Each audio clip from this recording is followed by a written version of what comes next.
Good day. Today is Monday, 25th August 2025. As you can see, I'm back in London in my room. However, returning to London proved an incredibly complex and difficult and time-consuming operation because of the traffic, the building works on the roads, the inordinate delays. This is why this video is going to be late tonight. And I'm afraid it's also going to be why this video is going to be short tonight.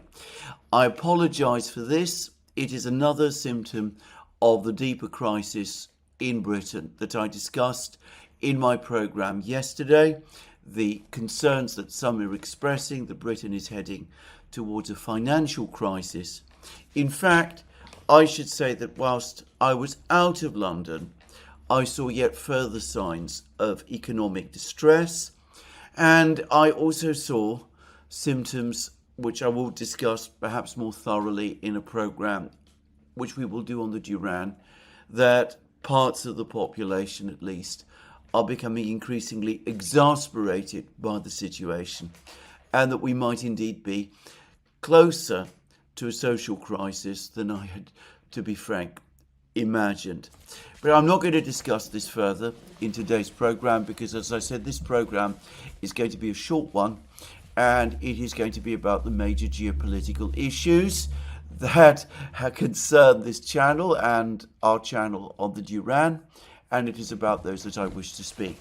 So the first thing is that over the next couple of days, Vladimir Putin, president of Russia, will be travelling to China. He will apparently be hosted there by President Xi Jinping on Friday. This will be a meeting connected with the meeting of the Shanghai Cooperation Organization. Prime Minister Modi of India will also be there.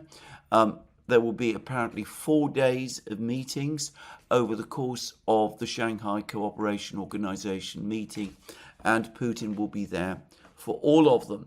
So we will have three of the most powerful leaders of the world, Putin, Xi Jinping himself, and of course Modi, in China at that time.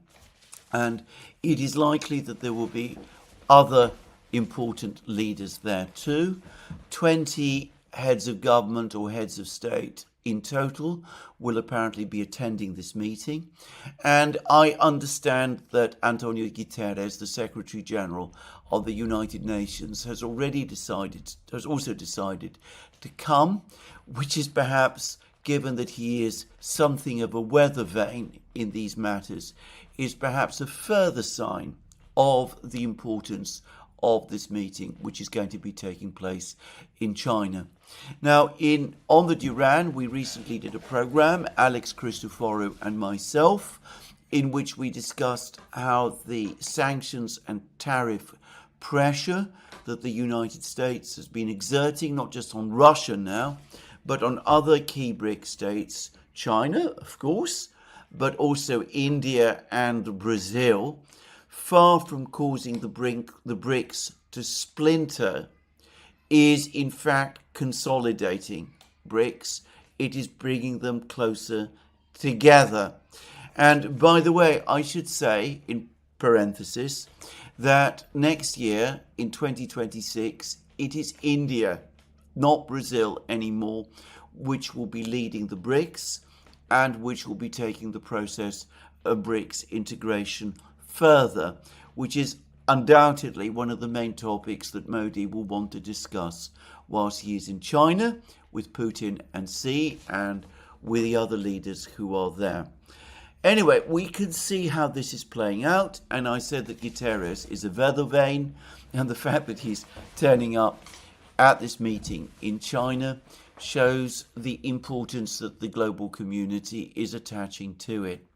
I don't think that in the United States, the extent to which these processes of BRICS integration are underway is even now fully understood. Far too many people in the United States, in Europe, still can't quite bring themselves to believe that BRICS is for real and what it is doing is important. They still find it difficult to understand that events in the global south now matter more than they have at any previous time. The president himself, Donald Trump, does have some sense of this, as I suspect do other officials in the US administration. But none of them taken together seem to be sufficient to change the mood of indifference and disinterest that you find across the West, and the general sense that BRICS, though threatening in some respects, is still basically a house of cards, and a few tariffs here and a few sanctions there are going to be enough to knock it down. Well, that is wrong.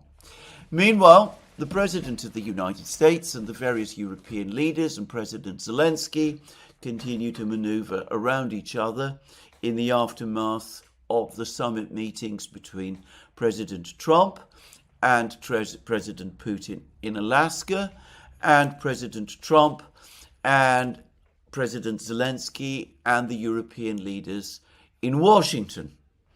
And President Zelensky has been very busy, and he's been talking a lot. He continues to insist that all territory occupied by Russia, including Crimea, of course, continues to be Ukrainian, that this is sacred land for Ukraine, that Ukraine must have it back at some point, that there is no possibility of Ukraine ever recognizing that it is Russian in any form. He continues to talk about security guarantees, about Ukraine's right to join NATO, about all of those things. He also, by the way, continues to demand weapons and money.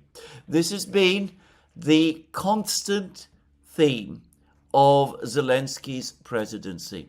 So he is now demanding that Ukraine be given by the Western powers. He means specifically now the European powers, $1 billion a month in order that Ukraine can be able to arm itself in order to continue the war. I'm not clear whether he means $1 billion a month of military assistance or outright money transfers of up to $1 billion so that he can buy weapons from the United States and wherever else he can find them, and do so directly without having to go through the Europeans. I'm not sure which it is, but he wants money, he wants more weapons, he wants to be able to continue the war. And incredibly, the Europeans continue to want to give him more weapons. So the Norwegian government, which is admittedly one of the wealthier governments in the European Union, has, well, not in the European Union actually, but in NATO, they have massive oil and gas receipts, and of course they also have a significant and very sizable sovereign wealth fund. But Norway, for all that, remains a small country. Anyway, the Norwegian government has pledged another 600 million euros, I believe, or dollars of assistance to Ukraine. And remarkably, the German government, which is taking on debt at extraordinary speed, which is in the third year of recession, is now saying that it is going to give Ukraine 9 billion euros of assistance each year for the next 2 years. And this coming shortly after the Chancellor of Germany, Friedrich Merz, has told the German people that their welfare state, their social programs, which, by the way, in Germany have a long history, going back to Bismarck in the 19th century, that this welfare state is now unaffordable, that major cuts in welfare spending must now take place, even as Germany spends money on infrastructure. Of course, it's not really going to spend money on infrastructure. Well, rather, it is going to spend money on infrastructure. It's unlikely it's going to build very much infrastructure. But above all, Germany is going to spend money on weapons that it's going to try to produce itself. I mentioned in a recent program that there are said to be capacity constraints, making it difficult for Germany to actually make many of the weapons it says it is now going to make. And in practice, as I've also said in various programs, to the extent that there is going to be a German rearmament initiative at all, it is going to be carried out with weapons bought by Germany from the United States. That is inevitably, inexorably where all of this is going. So even as Chancellor Merz talks all about economies in welfare spending, cutting back on social spending, something that the Germans, by the way, have become very used to. They've come to think of this as absolutely a part of German life. As I said, the German welfare system has a very, very old history. Anyway, even as Chancellor Merz is now hinting that all of this must now be overturned, his government continues to demand that the Germans make more and more sacrifices on behalf of Ukraine. Or is it even Ukraine? Is it perhaps rather President Zelensky himself? Because, of course, opinion polls coming from Ukraine now speak of an urgent desire on the part of Ukrainians for a peace settlement. But apparently, President Zelensky continues to say no, as I discussed at the start of this program. So we see that there are people in Europe who are prepared to give President Zelensky money, even as their own economies go into ever deeper financial crisis. And of course, Ursula von der Leyen and the Europeans in general, Friedrich Merz in particular, have agreed that Europe will buy weapons for Ukraine directly from the United States. President Trump himself, US Secretary of State Marco Rubio, other American officials are now all saying that the days of the United States providing money for Ukraine are over. Ukraine will have to buy whatever weapons it gets from the United States. Either the Europeans will do it for Ukraine, or perhaps Ukraine with European money will be able to do it directly. But anyway, the money transfer from the United States, both in weapons and money, at least in theory, has ended. I suspect that in practice, some money will continue to flow to Ukraine directly from the United States. I spoke about how, in a previous program, how the IMF and the World Bank will probably transfer funds to Ukraine. And of course, most of these probably do originate in the United States, but it is clear that it is the Europeans who will carry the burden of this. And on the vexed topic of security guarantees, President Trump of the United States has now made further comments. He has said that the burden of security guarantees will be borne by the Europeans. The exact nature of those security guarantees has not yet been fully worked out, but they will be ultimately European. The Americans may play a role, or perhaps they won't, who knows, but any security guarantees, the burden will fall on Europe. And to quote his exact words, security guarantees, because we haven't even discussed the specifics of it, and we'll see. Number one, Europe is going to give them significant security guarantees, and they should, because they're right there. We'll be involved from the standpoint of backup.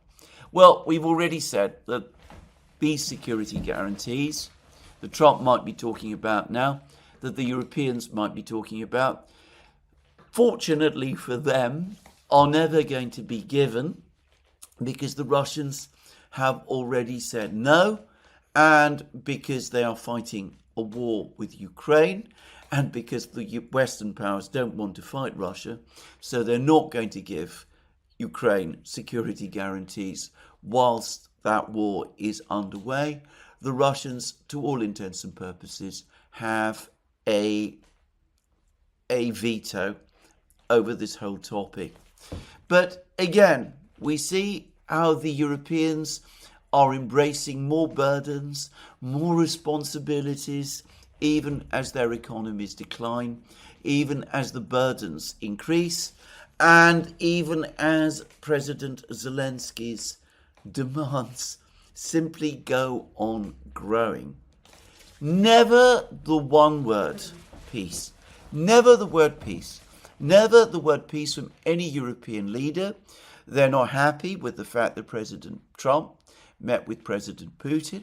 Sometimes they pretend that they are, but you can see deep down that they really are not. They would rather that the Americans never talked to the Russians at all. Never the word peace from them. They've never put forward any really rational peace initiative which goes beyond Zelensky's own demands. They've never really, at least publicly, told Zelensky, enough's enough. This has to end. You have to sit down and talk with the Russians intelligently and seriously and see what you can agree with them, because we cannot go on helping you in the way that we have been doing up to now. I spoke at the start of my program about the first very strong glimmers of social unrest in Britain, which I saw for the first time over the course of my holiday. Well, I suspect we are going to get a lot more of that soon. And suffice to say that in Britain, Reform UK, Nigel Farage's party, now is polling 33% of the vote, as against 18% for the governing Labour Party and 17% for the Conservatives. Farage is polling just short of double what the Conservatives and Labour are polling together. Now, that would have seemed incredible just a year ago, but that is where we are. And this is a steady position in the opinion polls now. And of course, in Germany, the IFD has now surged ahead of the CDU and is Germany's biggest party, again, according to the opinion polls, at least its most popular party. By the way, and quickly, and in parenthesis, I wonder how Merz's coalition partner, the SPD, the Social Democratic Party of Germany, the defenders and, to some extent, the builders of Germany's welfare state, will feel about Merz's comments about the fact that it has supposedly become unsustainable. Anyway, we shall see. So, no real plan from the Europeans, the Americans, about what to do in relation to the war, how to end it. The Americans have taken certain steps. We've had an article, I think it was in the Wall Street Journal, about how the Pentagon, Pete Hegseth specifically, apparently, though I have no doubt that this went all the way up to the president, ordered that there will be no further assistance from the United States for deep missile strikes against Russia.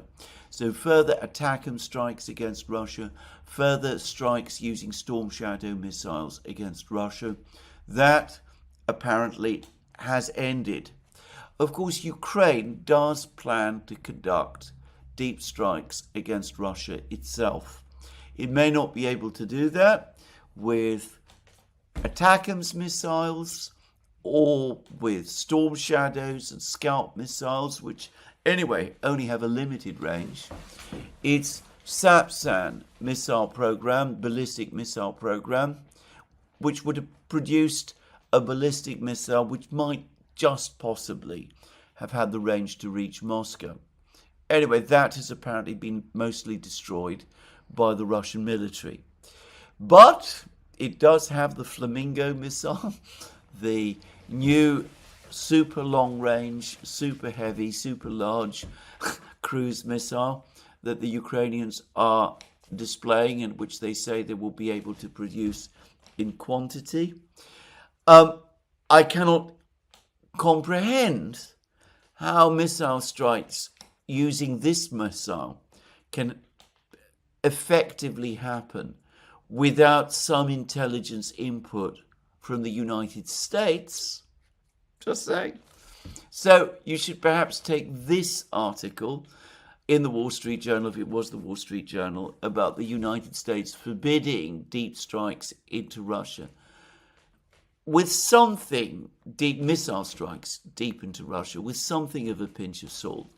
Maybe what the Americans object to is the use of Western missiles, Storm Shadows, Scalps, Attackams, JASSMs missiles, perhaps Taurus missiles, rather than actual deep missile strikes into Russia.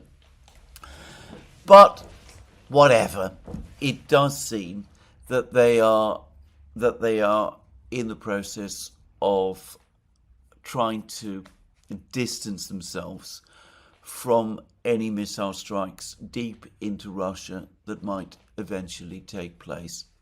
And I think I'm right in saying, while I was on leave, that I read an article, though I only had a short time to read it quickly, and I'm not quite sure, again, of its accuracy, that the President of the United States has himself now made a decision that certain types of weapons, including apparently Patriot missiles, are no longer eligible for export to Ukraine because of the running down of the existing inventories. Again, even at that article, I'm remembering that article correctly, maybe you should take that with a pinch of salt as well, because I read another article which claimed that the United States is proposing to export to Ukraine certain short-range, rather slow subsonic speed air defense missiles. Presumably, these would be used against the Guran drones, but given the number of Guran drones that the Russians are producing, it seems to me that the number of these missiles that the United States might be sending to Ukraine would hardly be able to stem the onrush of the Guran drones when they start to strike Ukraine in the hundreds and the thousands come the autumn. Anyway, that's the situation as I see it geopolitically up to now. As I discussed in my program yesterday, we are in a quiet period. There is no real diplomacy going on at all at the moment. Ukraine has not agreed to the proposals from the Russians for the 3 working groups that will meet in Istanbul and discuss the way forward. The Russians have ruled out a meeting between Putin and Zelensky. They vetoed the idea of security guarantees of the sort the West is discussing for Ukraine. And at the moment, really, we don't have any clear approach, any clear way forward, given that Zelensky rejects all concessions, refuses to come forward with any real proposals as to how the war can be ended, continues to insist on his own demands. Now, a few weeks ago, 2 weeks ago in fact, just before the Washington meeting, I recall reading in, I think it was one of the American newspapers, an article which said that the United States, or at least some people in the Trump administration, were looking for Zelensky to come to the Washington meeting with constructive counter proposals for the Russian proposals, to the Russian proposals. Of course, unsurprisingly, he has come with none at all. Now, there have been rumours circulating that some people in Washington are absolutely fed up with Zelensky and want to see the end of him, and have been thinking of replacing Zelensky with General Zelensky. And of course, there was an article to that effect about 3 weeks ago, published by Seymour Hersh, saying that the administration, the Trump administration, has had enough of Zelensky, that they've finally lost patience with him, that they understand that he will never negotiate a resolution of the war, and that they are indeed now taking the first steps to remove him. Now, I was deeply skeptical about that article when it appeared. I pointed out that as far as I could see, Zelensky's position currently is strong and secure, and I believe that is still the case. But surprise, surprise, an article has appeared in the British media this time. I believe it was The Guardian, in fact, about more ideas and suggestions of replacing Zelensky with Zelensky. And it said that the Ukrainian embassy in London hosts a constant stream of visitors from various Western governments, all coming to speak to Zelensky in order to see whether he might be interested in making a move to oust Zelensky and to replace him as president. And apparently, in response to every one of these visitors, Zelensky says the same thing, that he has no intention or plan to act against Zelensky at the present time. He will only step in and seek to become president of Ukraine if Zelensky first resigns. And again, this same article said that some people in Kiev who are also becoming increasingly alarmed about the crisis that Ukraine is falling further and deeper into, and who are of course aware of the deteriorating situation on the front lines, that some people are now becoming exasperated with Zelensky as well. They are becoming frustrated at his timorousness, his inability, his refusal to strike, something which Zelensky, of course, also failed to do when he was in a much stronger position last year, when he was still the general in command of Ukraine's armies. And they are perhaps so frustrated and exasperated with Zelensky, that maybe, just possibly, they will now start to look for someone else. Well, I myself do not believe that Zelensky is ever going to agree to any kind of compromise. Even if the towns, when the towns in Donbass start to fall and the Russians start to push towards the Dnieper.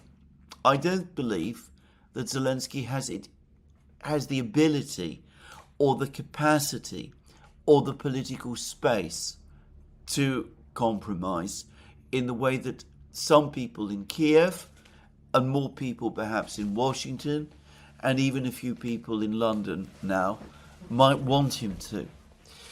But I also have to say this. I think that if Zelensky is pushed out of power in conditions of crisis, I've said this already, I doubt that this is going to stabilise the situation or open a route, a pathway towards an orderly negotiation with the Russians. I think if any attempt is made to remove Zelensky in that kind of way against his will. It will create instability and crisis in Ukraine. It will remove from the Ukrainian political system the one individual who still retains some level of authority and legitimacy, someone who's been in power now for quite a long time, and somebody who has restructured the entire political and institutional system in Kiev successfully, it must be said, around himself. On the contrary, I think that if these people who want to replace Zelensky with Zelensky get their wish, then all that they will do, I've said this before, is they will accelerate the now inevitable collapse. Anyway, that now brings me at the conclusion of this video to a quick rundown of the military situation. And, well, the first thing to say is that we've had less news from the Pokrovsk and Konstantinovka front, which is a sign that the Russians are moving.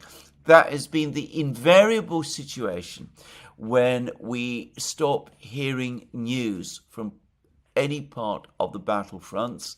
It's been true basically since the start of the special military operation, but it's been especially true since the Russians started to take the initiative after the failure of Ukraine's counteroffensive in 2023. The fact that there is no information or very little information coming from Pokrovsk, Konstantinovka, and from the area where the Russians have broken through between these two towns, the breakthrough area, is a sign that the Russian Defense Ministry has once again tightened the information flow. They've given warnings to all of the various telegram channels, to all of the various information channels and video channels, that at the moment important military operations are underway, and it is essential until these military operations have concluded that there be no leaks of information until then. And the one thing I've discovered about Russian telegram channels and Russian bloggers and people of that kind is that though these are some of the most quarrelsome, difficult to control people that you can imagine, they argue and quarrel and criticize. They are as difficult to manage as a herd of cats.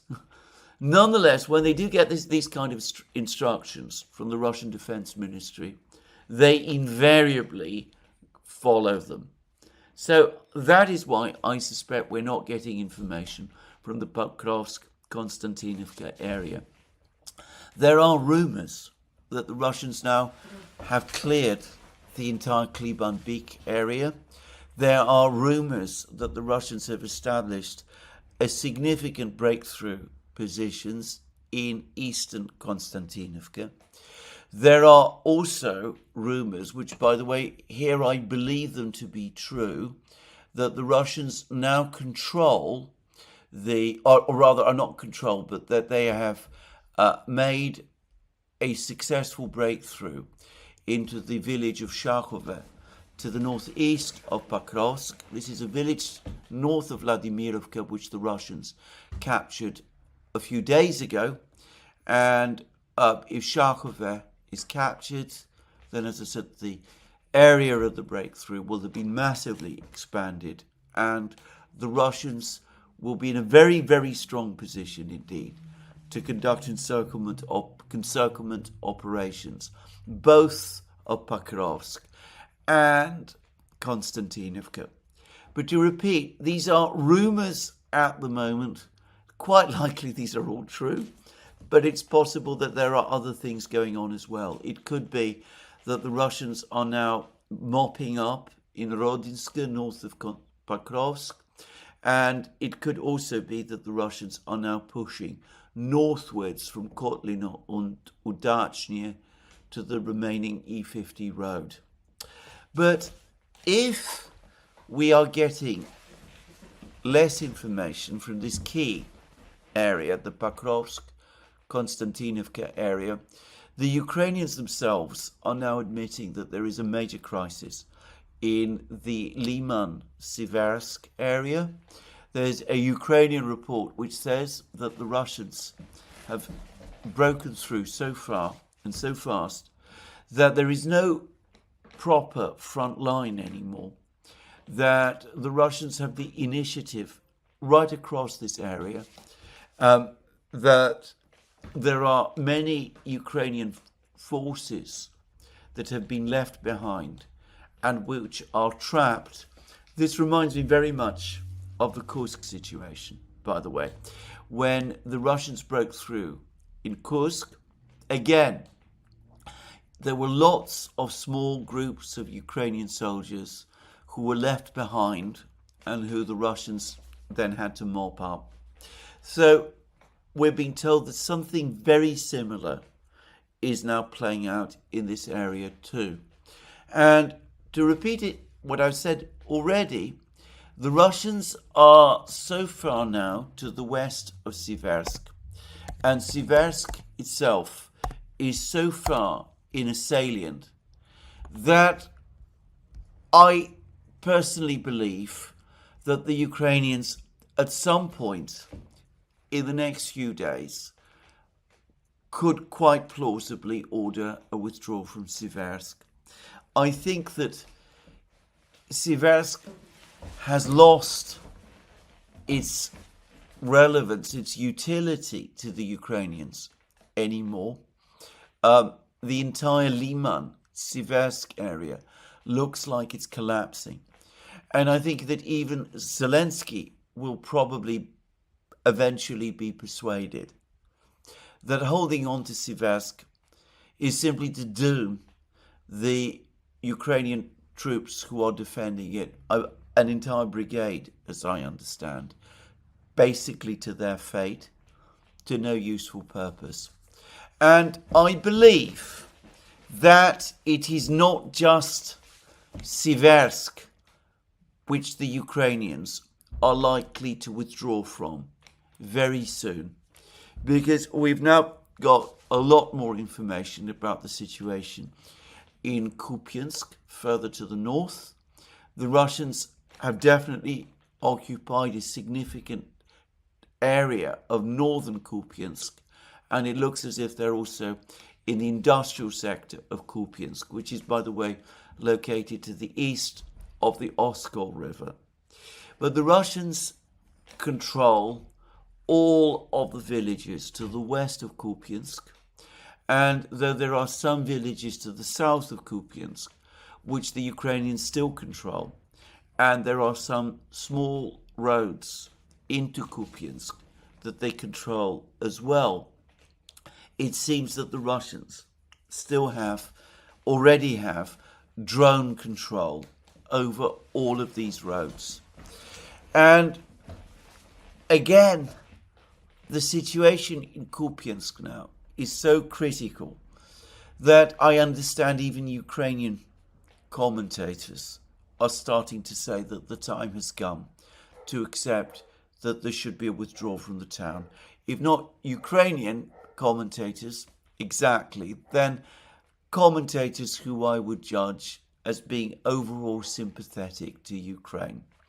So Siversk, Kupiansk, perhaps a deepening crisis there, and the Russians probably doing something big in the Konstantinovka, Pokrovsk area as well. There was a similar shutdown of news before the Russian breakthrough northeast of Pokrovsk, and I suspect, as I said, something big is taking place there now. Now, there's also been Russian advances to the west in the western Donetsk area. The Russians have captured a village called Zaporozhye as they gradually push westwards towards the Dnieper, towards the city of Zaporozhye. As I said already, they now control this village of Plavny on the east bank of the Dnieper River, and it looks as if they have now captured significant parts of the fortified village of Stepnogorsk. There are reports that the first Russian FPV drones have been seen above the city of Zaporozhye itself. So that perhaps gives us a sense of the speed, of the scale rather, of the Russian advance. I suspect that the drone operators controlling those FPV drones are located in the southern territories, in Kamenskaya and Plavny and perhaps Stepnogorsk itself or the area around it, rather than the forces that are advancing towards Zaporozhye from the east.